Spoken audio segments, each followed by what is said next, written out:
Hi, congratulations on your new RV. We're really excited for you. Please make sure before you're signing that you bring the following items with you. If you're a cash buyer, please make sure that you bring a cashier's check, no personal checks at time of signing, or you may bring actual cash. If you're a finance customer, please make sure that you bring proof of insurance listing your specific lien holder. If you need that information, please call us ahead of time. Also, make sure that you bring all valid driver's license of all persons that will be listed on the title. If you have a trade that you're trading in with us, please make sure that you bring your 10-day payoff as well as your title and all persons who will be listed on the title of that trade. Arrive 30 minutes early before your appointment time so we can properly inspect your unit, and also make sure that you have the fridge on and running prior to arrival. If you have any questions, please feel free to give us a call at 810-686-0710. Thanks so much. Have a great day. Hi guys, this is Jeff at TradeWinds. I'm going to be doing your walkthrough. Just a couple recommendations I'm going to make before I get started. Would highly recommend a paint and fab protection. Your paint protection is basically going to protect any fading, your decals from peeling, all that stuff. If anything happens, then they have to replace it. The fab protection part of it would be for the inside. Any spills, stains, scratches, tears, everything needs to be replaced. So it's really smart to have, along with an extended warranty. Very, very smart. Alright, other than that, let me get you guys started. This is part of your convenience pack. Right here there's going to be your water pressure regulator. Whatever hose you end up getting, I would recommend leaving this on, whatever hose you get. It's going to regulate the pressure to about 40-41 pounds, or PSI I should say. This is the sewer hose they give you. I'm not going to lie, it's not the best sewer hose in the world, but it will get you by. I would recommend maybe using your 10%, getting a new one, and just keeping this for a reserve. As long as we part of your hitching, and that'll be explained to you when you guys pick up. You do get a 30 amp adapter. That way you can plug into 110.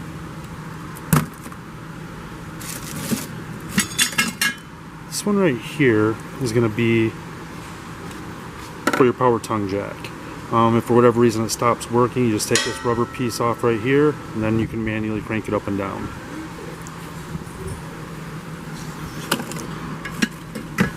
The other one is for your stabilizer jacks, which are right here. You have one in each corner. Those are just for stabilizing, not for leveling. I would recommend maybe backing on some blocks, do some leveling at your power tongue jack first, and then bring these down snug to the ground. And that's just 3/4 inch, so if you have a cordless drill with a 3/4 inch bit, it'd be a lot faster for you. You have a brand new 24 interstate battery in there. Whenever you're not using the trailer for a period of time, I would just disconnect that. You do have things that run off a 12 volt, and it'll drain the battery super fast and or kill the things inside because they need the power. Two 30-pound propane tanks, those are completely filled for you. This is your regulator. You'll have to switch that over if you want to draw off the other side. Power tongue jack.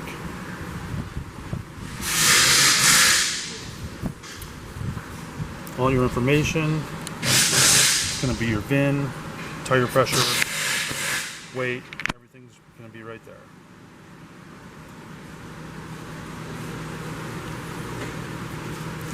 It's going to be your fresh water drain and your fresh water fill.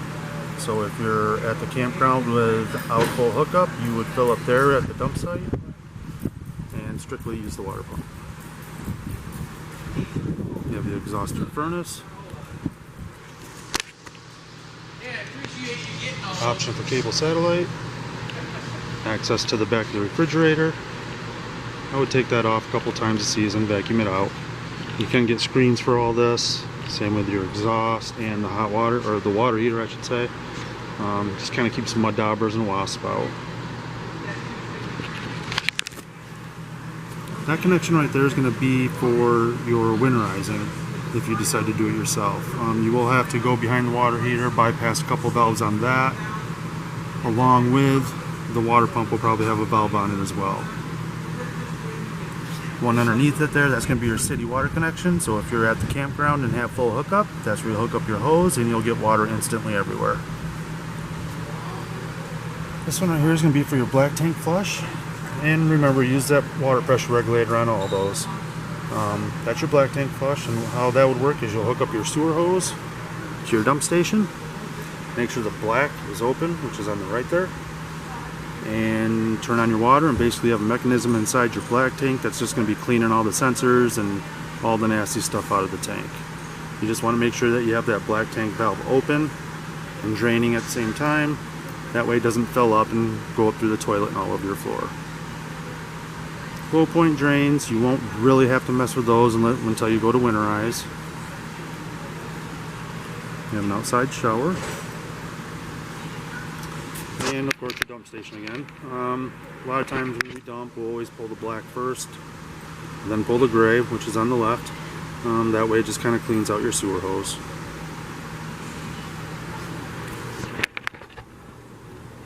Spare tire, option for backup camera. I would definitely get up on the roof a couple times this season as well.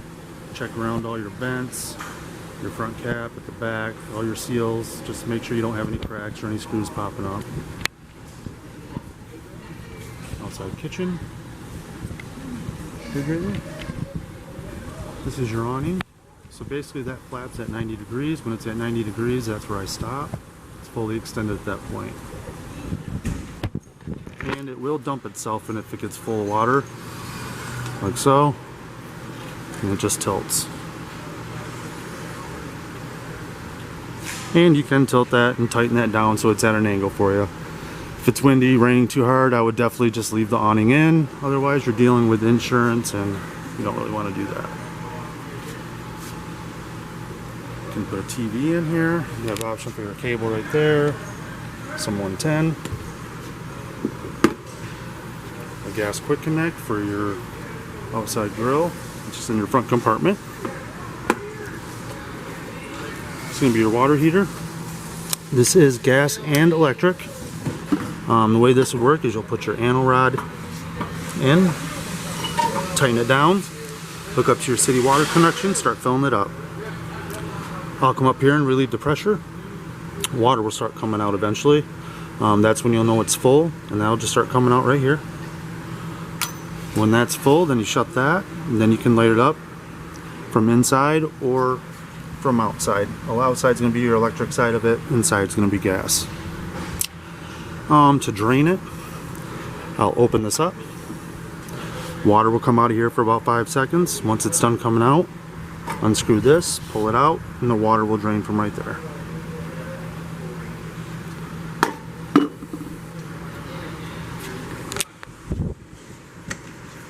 You do have 2 outdoor speakers as well.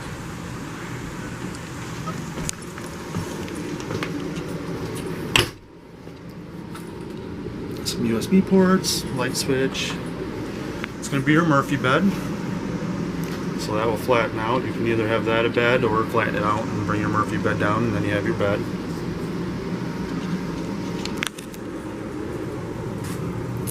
Right here is going to be your monitor panel. This is going to tell you all your levels, so when you push the button, it'll tell you what your levels are. It's going to be your water pump, so if you're dry camping or you don't have full hookup, you'll fill up at your potable water and turn the pump on, and then you'll get water through the system. The next button is going to be for your water heater on the gas side and water heater on the electric side. And you just have some light switches here. And that's going to be where you extend and retract your awning.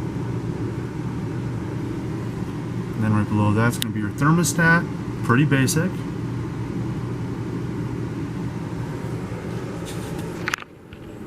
Microwave and hood vent. Stovetop and the oven. Everything's going to be spark. These 3 knobs right here are going to be for the stovetop. The one on the far right is going to be for the oven. You just kind of turn it on light, hit the spark, and it lights right up. Now for the oven, you will have to move this to the pilot, hold it in, hit the spark, Once it lights up at that coupler, I'll let it warm up for a little bit, let off on it, turn it on, and it lights right up.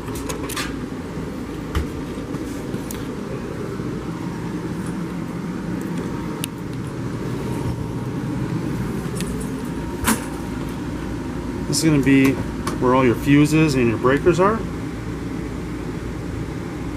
When one of those fuses goes out, a red light will shine next to the one that's going out. So it makes it super easy to know which one to change. And it looks like mainly a bunch of 15s and a couple 40s. So I'd keep a couple of those on hand just to be on the safe side.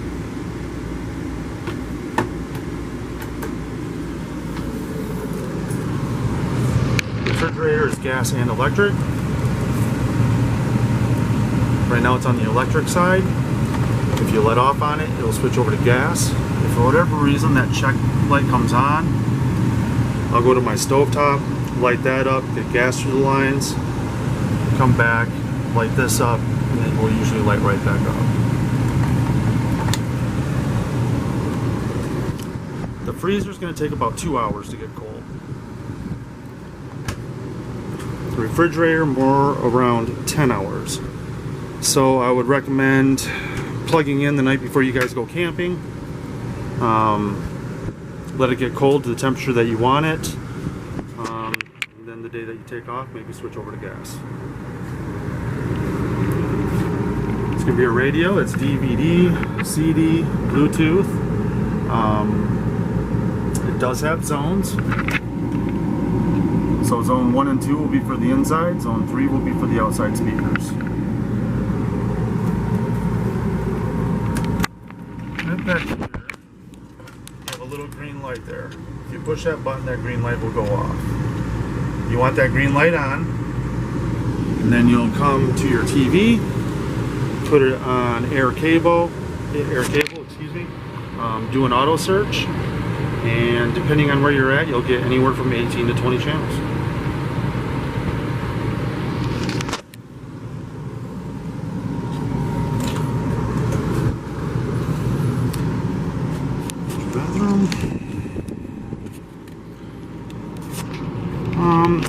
I would probably check all of your water fittings behind your toilet, underneath the sink, same with in here in the kitchen.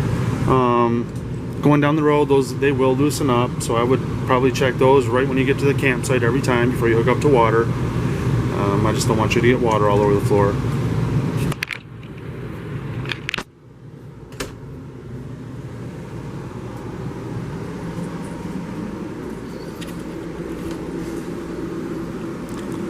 There it is. That's going to be your carbon monoxide detector. That does run strictly off a 12 volt. So if, like I said, if you're not using the trailer for a period of time, I would disconnect the battery. Then you'll save the carbon monoxide detector's life as well. It'll start giving you warnings. That light will turn red and start beeping at you. So it'll definitely let you know what's going on. It's just saying I need some power.